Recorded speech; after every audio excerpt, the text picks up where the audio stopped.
Hello and welcome to the Global Water Partnership 2016 Network Meeting. My name is Stephen Downey. I'm the head of communications, and I'm here simply to introduce the format of the meeting and to give you other information that you will need. As announced in advance, this is an online meeting, not a physical one. Even though it is online, it can be just as participatory in many different ways. One way that we are doing that is at the bottom of this screen you will see an email address. You can write to that email address anytime during the entire meeting and even after the meeting, because this will be recorded and uploaded to our website. So you can make comments and send questions in even in the coming days. The email address, as I say, is at the bottom of your screen. It's GWPNM for network meeting, so GWPNM@gwp.org, but you can see that. You will also see a Twitter hashtag, because you can interact with us on Twitter using the hashtag GWP Network. And we're also on Facebook. And later at the end of our program, we will have a live Facebook interview, which you can watch as well. And all of that will constitute the GWP Network Meeting, in addition to the comments and questions that come from you. And we will try to address all comments and questions during the Facebook Live segment, but if we can't get to them there, we will get to them later. And as I said, this will be a recorded meeting, so we will send to our partners a link to the entire recording. So if you don't make it today, October 11th, 2016, you can watch it in the coming days as well. The meeting will begin with an address from our GWP chair, Dr. Oyun Sanjaasuren, and then followed by a keynote address by Deputy Secretary General Eliasson of the United Nations. He's been very kind to give his time and to speak to us about an issue that's very important to his own heart, and that is the issue of water and meeting the world's water needs. And then there will be a report from our Executive Secretary, Rudolph Cleveringa. And at the close, we will have an interview with our Executive Secretary, a live interview, again, as I say, on our Facebook page. So be sure to have that open for that interview. So thank you very much for attending this online meeting of the GWP Network 2016, and I invite you to listen to the opening address by our chair, Dr. Oyun.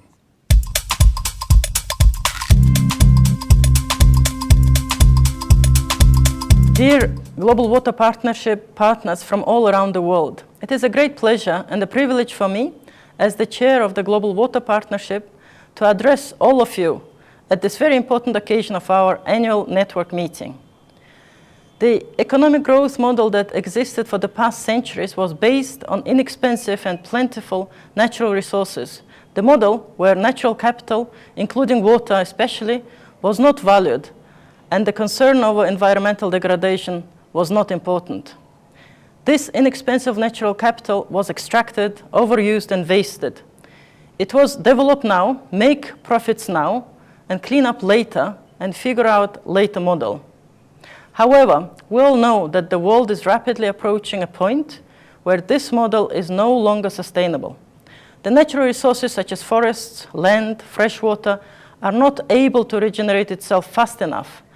And according to the last year's Lancet report on planetary health, out of the 9 planetary boundaries, 3 have already been crossed, and that is rate of biodiversity loss, climate change, nitrogen cycle.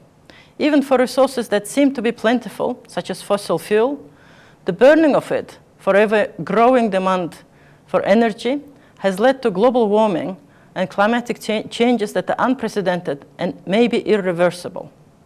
Let me quote from UNEP's report that was published earlier this year, and that was about water quality. The present rate of annual extinction of all kinds of species, whether it's aquatic, terrestrial, marine, and avian, which is an indicator for biodiversity loss, is more than 10-fold higher than the level scientists consider as an acceptable upper limit. This situation is, of course, partially due to the fact that ecosystem services have been considered as services for free for too long. And that is leading to massive deterioration with consequences for human health and livelihoods. Hence, good ecosystem health is ultimately also a human-centered goal, and it is an important component in the Sustainable Development Goals that are adopted in September 2015. It now takes the Earth 1 year and 6 months to regenerate what we use in a year. The humanity is turning resources into waste faster than waste can be turned back into resources, and depleting the very resources on which human life and biodiversity depend. While global population doubled between 1950 and 2004, global water use roughly tripled, and consumption of coal, oil, and natural gas increased nearly 5 times. If these growth trends continue, we can expect the global population reach 10 to 11 billion by the end of the century. 70% of the population will be living in urban areas, and we can expect the global middle class tripling by 2050. This will put a major stress on water and energy demand, and water scarcity is already a major problem for the world's poor, and changes associated with climate change will likely make this worse. According to IIST reports, even without climate change, the number of people affected by water scarcity is projected to increase from 1.7 billion today to 5 billion by 2025. We all know that the last year, 2015, was a profoundly important year, where the international community agreed on universally applicable sustainable development goals, and the climate change deal were adopted in Paris.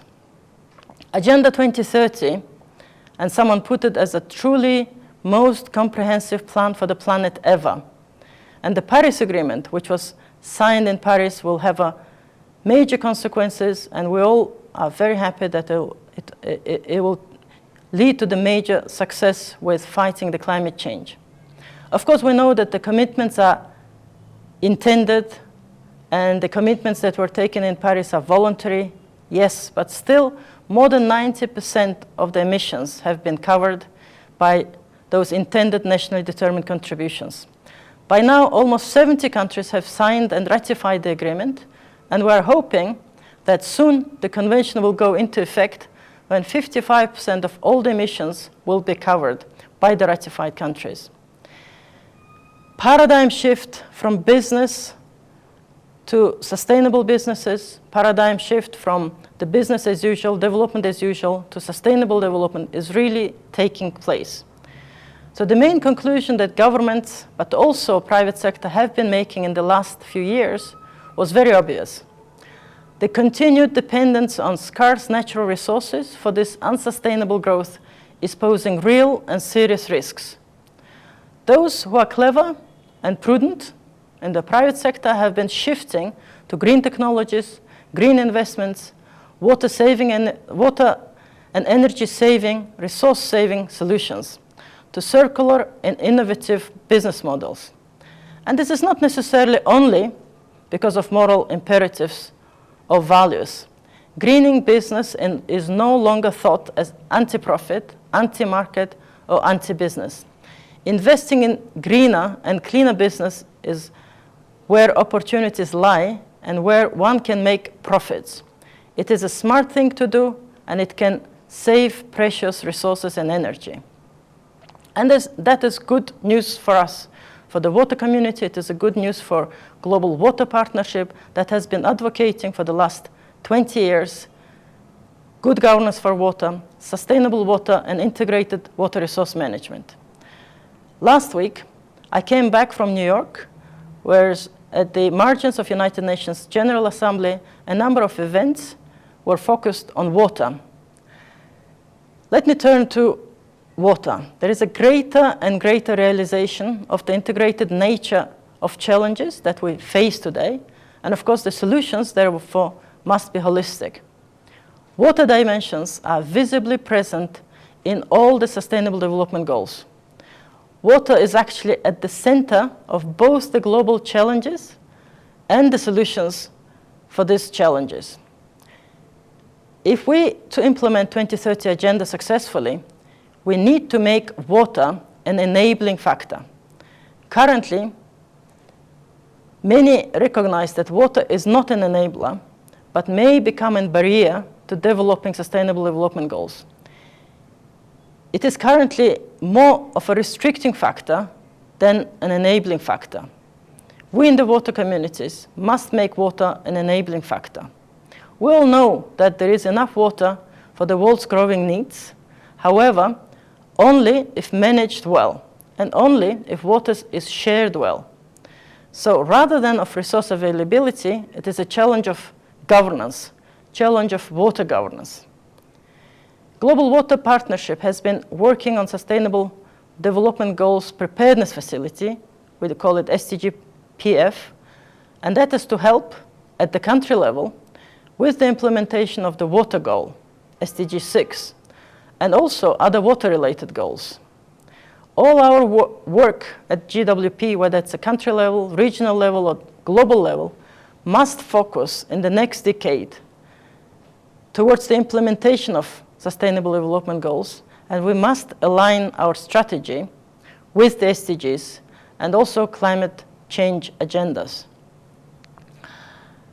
Global Water Partnership has achieved a great success in the last 20 years.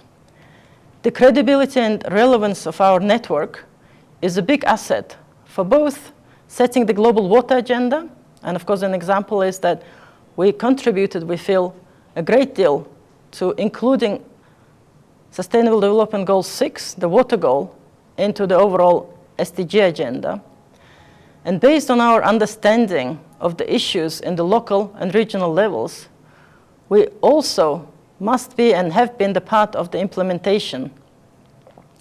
All of the society involvement is clearly stated in the 2030 agenda as a condition for successful implementation of the goals. We are now operating in a very different environment. And at the GWP, again at all the levels, we have to realize that based on our 20 years of experience and success, now we have to focus, align, and concentrate on the implementation of the Sustainable Development Goals and on implementing climate change agendas at all the levels. We have to evolve, we have to strengthen, we have to upgrade our network if we want to respond to the 2030 agenda, but also to the dynamism that we are seeing in the sustainability sector around the world. Therefore, both the steering committee, but also leadership and the management of Global Water Partnership has been recently working on the change agenda of GWP. Change agenda means the strengthening the country level, again, leaning towards the implementation of SDGs and the Paris Agreement at the country level.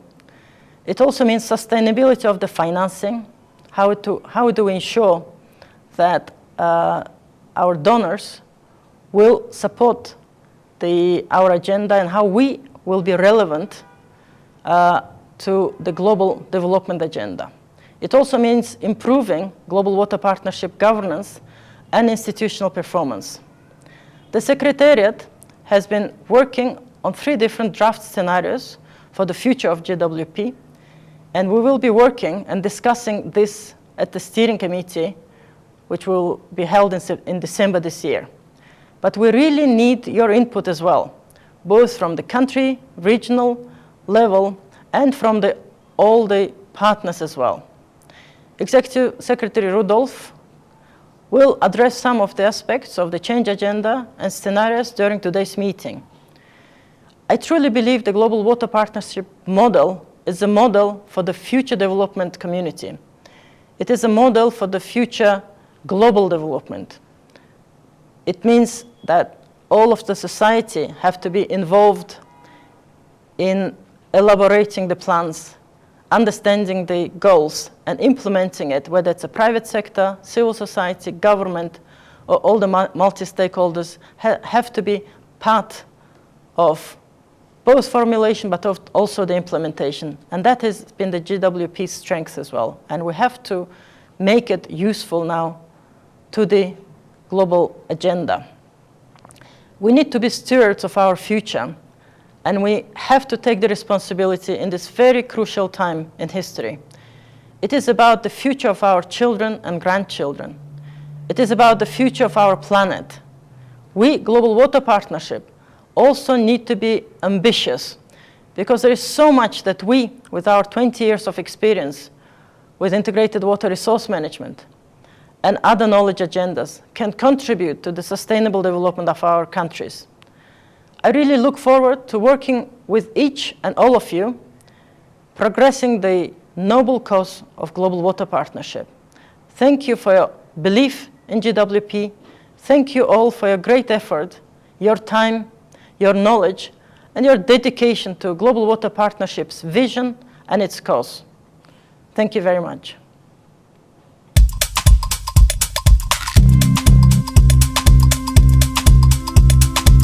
Dear network participants, I'm glad to be asked to send greetings to this year's meeting of the Global Water Partnership Network. And let me first of all tell you how much I appreciate your network's tremendous efforts to place water in the center of our work for a better world.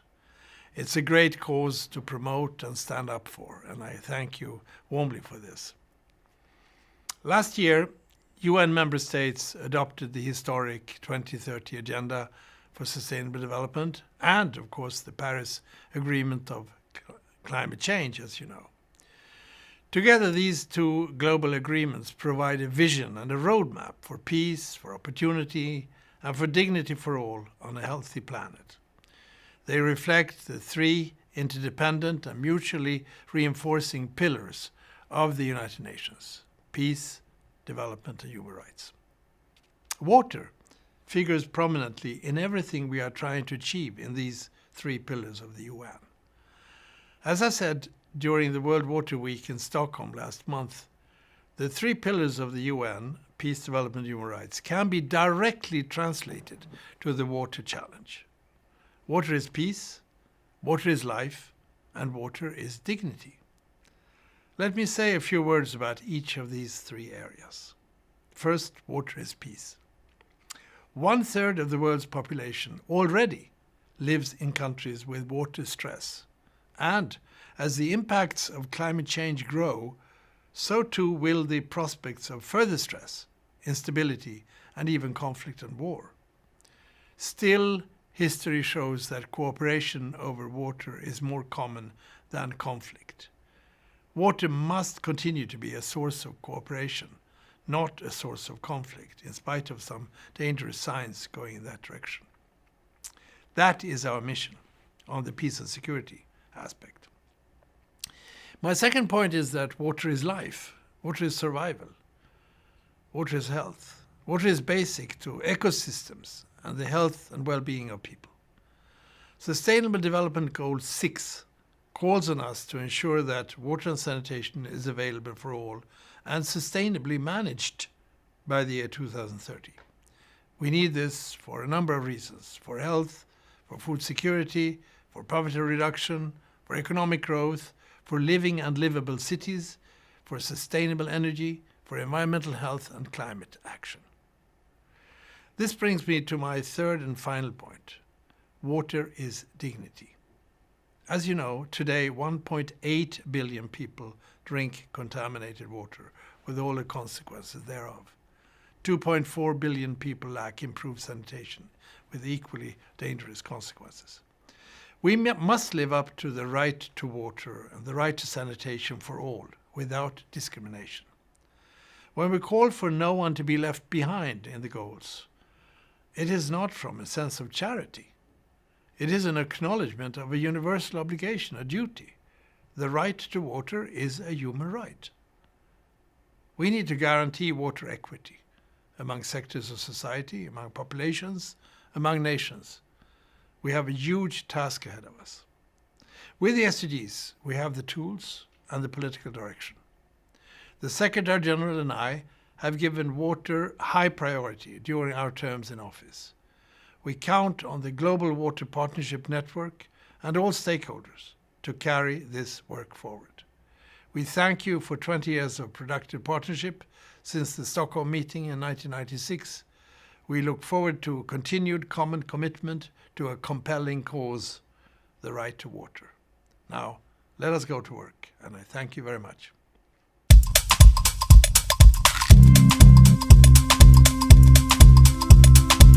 Dear partners of the Global Water Partnership, this is the network meeting, our annual information to you, informing you on your achievements, but also informing you of what is in petto for the next couple of years.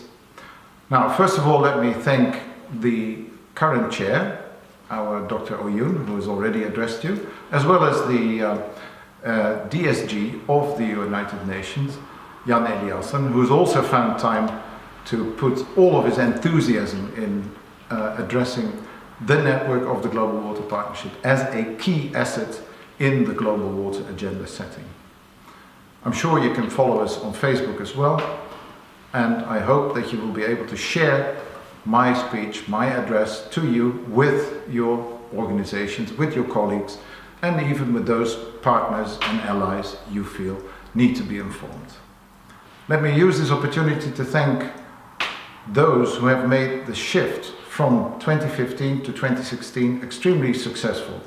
That is, our former interim chair, Alice, as well as our former tech chair, Ilko. A special thanks to those two who've made the transition so successful. I would like to invite you to ponder 2 or 3 seconds of why you are with us today. What makes you listen to people that may be very distant to you and yet so close? Of course, it is sharing your achievements, sharing the challenges as well, but particularly informing you on future directions. Future directions of the Global Water Partnership. Our chair, Oyun, has just done so, giving you a global overview of what is going on in the water community was given to you by the DSG, although he himself jokes around that, of the United Nations, to reinvigorate, to re-dynamize the network that you are in order to achieve the country commitments that your respective countries have signed up to on the Paris Agreement very recently, on the United Nations General Assembly Agenda 2030, and on the Sendai Disaster Risk Reduction Conventions, also signed up to earlier in 2015. So 2015, a big year for the Global Water Partnership. And you are, of course, familiar with our logo, which is all about the 2030 agenda. And this would not have happened had you, as partners in earlier years, not committed yourself to making the SDG on water and the other water-related sustainable development goals a fact. So congratulations to you, congratulations to us, and congratulations to all the governments that will now have to walk with you as one of their partners in making this happen. May I just remind you briefly of what is in the report that documents your achievements. First of all, we relate to a results framework. That means we keep track of where we are on where we want to go. Very important, so that we know we're not just activity-based, but we're doing this because of the results we want to achieve with you, by you, and from you. Towards, of course, a world in which water security and water governance, integrated water resource management, is a fact of life and is being constantly approved and challenged. Challenged by whom? Well, challenged by you, the network. You're over 3,384 partners strong, and we've been growing. We've been growing in quantity. Now, the challenge to all of us is, are we growing in quality as well? In other words, are we sufficiently strong as a network to engage on the Paris Agreement? Are we sufficiently strong to support our governments on the country commitments to the overall 2030 agenda? And the answer may be, we need to find out. So, in order to do so, we have engaged on a network assessment to be undertaken over the next couple of months, leading us to early 2017. We have embarked on a rapid country level analysis of the opportunities and the challenges, the weaknesses, possibly also the threats, but particularly the opportunities of engaging with the countries on the priorities set to engage on the water-related targets as the countries prioritize them. This is extremely important so that the network can now be matched in their capacities, in their enthusiasm, in their expertise to service the country commitments on those very important global agendas, but that need to be implemented at country level. I think I also want to inform you that these challenges are going under the name of the change agenda. Oyun has referred to that, to the change agenda. Part of the change agenda is, of course, the means to get this going, the finance. There is good news and not so good news. I'll start with the not so good news.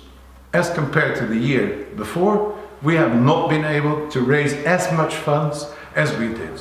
It's about 2 million less. It's still very significant. It comes to almost 13 million euros. But the good news is you have raised far more money than in previous years. Actually, well over 4 million euros in cash contributions and even more in-kind contributions. So together, that makes 18 million euros that we have been able to commit with you to making the difference at country, at region, at basin level, and even at transnational level, up to the global level. And this has been because of your efforts, but also of our donors, the Nordic donors that have been so supportive of the cause of water security, water governance, and the SDG purpose. Now, Oyun has already expressed this change agenda. What is the change agenda?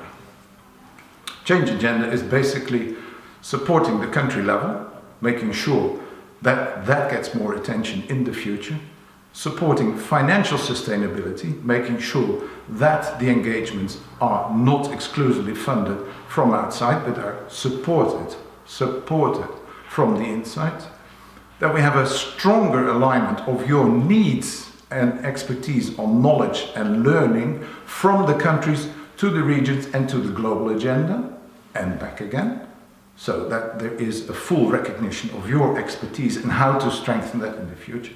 And last but not least, and possibly the most challenging one, strengthening the institutional performance at country and region and national levels, international levels, excuse me. What does that entail? That entails clearer understanding of roles and responsibilities. It entails a better understanding of what impact we want to achieve, how to mobilize the network, as was said before, and how to deliver the impact. The network officers that are in constant contact with your country water partnerships or the regional water partnerships will, as needed, engage with you as well to secure that the network is, of course, the main asset and stays the main asset of the Global Water Partnership. In this sense, the network assessment that I refer to can only be done together with you. This is not an external driven thing. It is strengthening the network to make sure that you, together with us, with your representations, with your partners, can make that difference in years to come. That is why this information on the perspective for the future, the Agenda 2030, is so important.